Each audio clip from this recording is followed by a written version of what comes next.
Welcome to another episode of Stories Lost. In this episode, we're going to a place near Hamleden, where Shell and Kurt had their sightings that we covered in our episode published on May 24th, 2024. The place we're now visiting is only 20 kilometers away from Hamleden and is a small village called Biviken, beautifully situated by the lake Trehörningssjö. Let's take a closer look at an incident that occurred there in the summer of 1949 and ask ourselves, what devilry emerged in Biviken?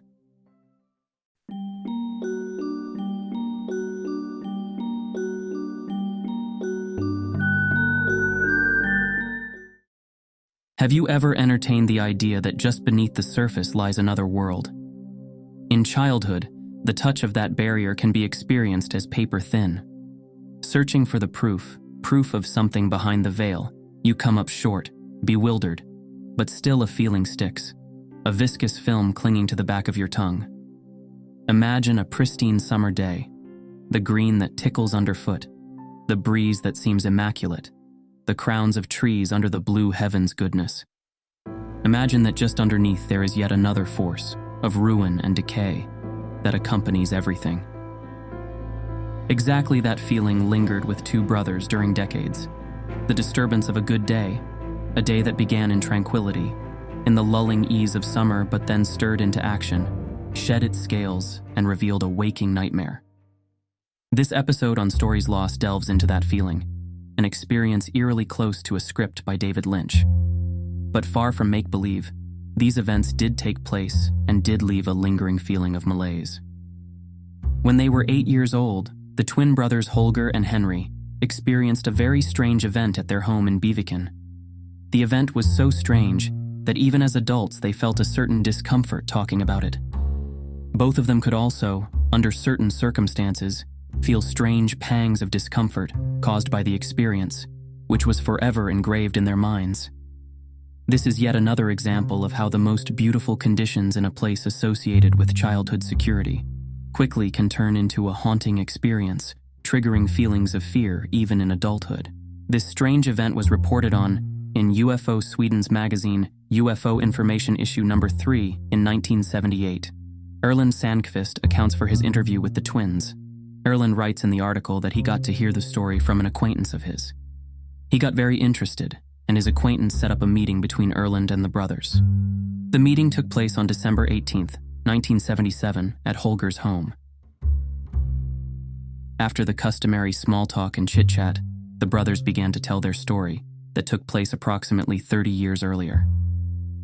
The brothers told their story with sincerity and a bit of humor, but also with a great deal of seriousness.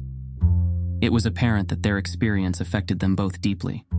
Erland notes in the article that although their story is the strangest and most unreal observation he has ever heard of, it's also the most believable story he has ever heard. The way they told the story and the circumstances surrounding it showed that they were not bluffing or in any way making it up. Their factual account of their observations did not leave any room for misinterpretation of something mundane as the cause of their sighting. The brothers weren't afraid to share the story with the public, even though they realized it could portray them as lunatics. They thought it was a good idea to tell the story to a magazine specialized on such events, as they figured its readers would find it fascinating. The mainstream media, on the other hand, would perhaps find it too bizarre to even publish, as its readers wouldn't be susceptible to it. The brothers also stressed the fact that there must be more people that have encountered strange sightings, and that coming forward with their story could encourage others to share theirs in a similar way. They also added that it would be nice if they knew there were others who had experienced something similarly amazing, but real. At the same time, they say that it doesn't matter what other people think of their story. They know what they've seen, and nothing can make them doubt that. Before we continue with this week's episode, we want to tell you a little bit more about ourselves and the sponsor of this video. We who make Stories Lost are a team of 4. There's John Jacobs, the creator of the channel, his wife Lisa, and the creator's twin brother Jerk. Jerk is actually his name. It's a Swedish version of Eric, and the twins' older brother Michael. While John and Jerk do the research and editing, Lisa writes the scripts, translates into English and from French, and conducts language reviews. Michael is the one that has been following the UFO issue the longest and has generated many of the episode ideas. It is hoped that he will have more time to make his own episodes in the future, and in alliance with this episode's sponsor, Nextiva, that can now become a reality. Michael is a lawyer and has been running his own firm for many years. As a self-employed lawyer, Michael realizes the importance of order when it comes to customer and client contacts. Losing contact details, or missing an important call from a client or public authority because he didn't get back to them in time, or because of all the clutter of the 18 apps he's expected to be available on, could be absolutely devastating for his business, as well as any other self-reliant business. With the help of Nextiva, he is now free from that constant stress. The sponsor of this video, Nextiva, cuts this down to one app. Nextiva consolidates your business voice, texts, video meetings, and CRM inside of one app. You get seamless, personalized customer interactions across all channels. And you can do this even if you are currently running your business off your personal phone and your CRM is a spreadsheet. You don't need any tech experience, you just need to download their app and follow the easy setup. You can make this one change, and your business will look as polished as a Fortune 500 company, and you'll be able to focus on closing and scaling. This is the year to level up your business and lower your costs. Go to trynextiva.com/storieslost, or use the link down below in the description to 50% off your plan. A big thank you to Nextiva for enabling us at Stories Lost to focus all our energy on creating new episodes. And Michael, we look forward to your upcoming episodes. It's time to let the brothers tell their story that made both a physical and psychological impact. Holger says that it was a sunny and warm summer morning in June or perhaps July 1949. It was a beautiful morning, not a cloud in the sky and no wind. Even though it is many years ago, I remember it as it was yesterday. Our dad was at work, but our mother was at home. We were both sitting on the porch when I first observed the phenomenon. To begin with, I thought it looked like a big bulk that moved in the air close to a hill nearby, much like a large, heavy piece of timber. It slowly moved over the farm fields and must have been about 600 meters away when I first spotted it. I was under the impression that the bulk emerged from the mountain itself, which I feel would be really strange. But I know I saw it with the hill as a clear backdrop. The bulk moved in walking speed. It flew about 10 meters over the ground and never changed its altitude. It came from the north and traveled south with no apparent changing in direction. I remember that I heard a strange sound coming from it, a sound I have trouble describing. I have never heard such a sound either before or later. It was a persistent sound with a certain vibration. Maybe you could compare the noise to the sound of air blowing in some way. Holger's brother Henry says that he also remembers the sound. It was a whistling sound, like air being forced through something. But it's still not a good enough comparison. Some years ago, I had a watch that made a faint metallic ticking noise that reminded me of the sound I heard that day. The vibrating sound from the watch was so unpleasant because it reminded me of the object we saw as children, so I got a new watch. When Henry tells this to Erland, Holger exclaims that it's unbelievable because he had the same problem with a watch, making that unpleasant sound. Henry says that he didn't see the object until it passed over some pines about 30 meters from them. The pines swayed, but he's not sure if that was caused by the object. That was when I heard that eerie sound. When the bulk came close, we soon saw that it didn't look like a bulk at all. Instead, it was a very thick frame with beams crossing. The frame and the beams looked like they were made of iron and about 30-40 centimeters thick. The thing looked like a driveway drag. A driveway drag is a tool used to make gravel or dirt driveways smooth and even. It looks like a heavy metal frame with bars that drag along the ground to break up clumps and spread the material evenly. Its color was brown-black. It looked dirty and must have been at least 4 meters wide and 8 meters long, the brothers claimed. 2 beams crossed the 2 longer beams in the frame, where some sort of yellow projectiles were attached.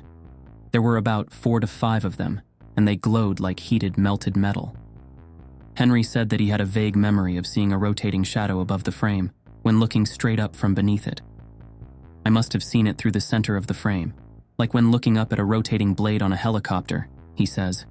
When the object was directly above the brothers, they say that one of the glowing projectiles was released. It was the one that was positioned farthest out on the left edge of the frame. it slowly tumbled to the ground, like when dropping a balloon. When it detached from the frame, it did so in a sequential way. First, its pointy end turned downwards towards the ground, then it started falling. It was like it was rolling downwards. It was bigger than a soccer ball and had an oblong shape. It crashed into the ground only 3 decimeters from Holger's left leg. It hit the cement plate at the bottom of the porch. In that same moment, it exploded.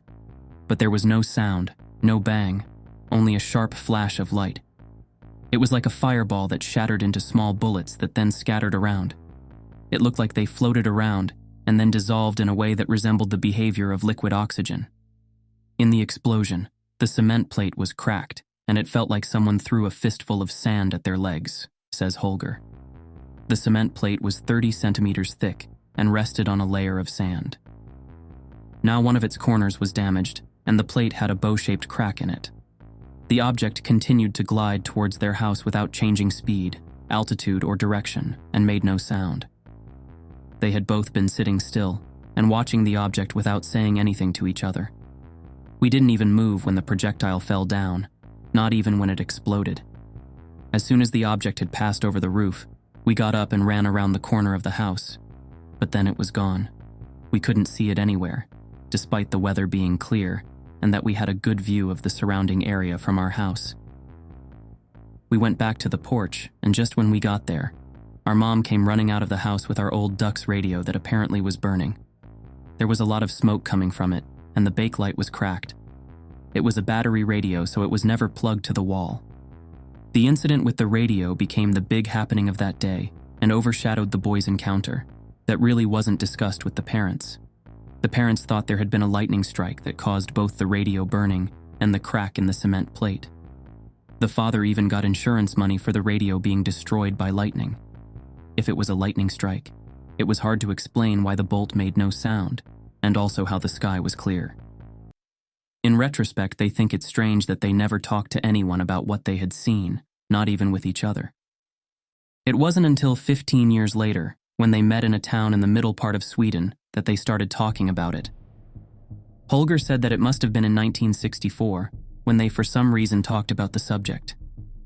He had said to his brother, "Do you remember that thing that came flying over the house when we were sitting on our porch at our home in Beviken?"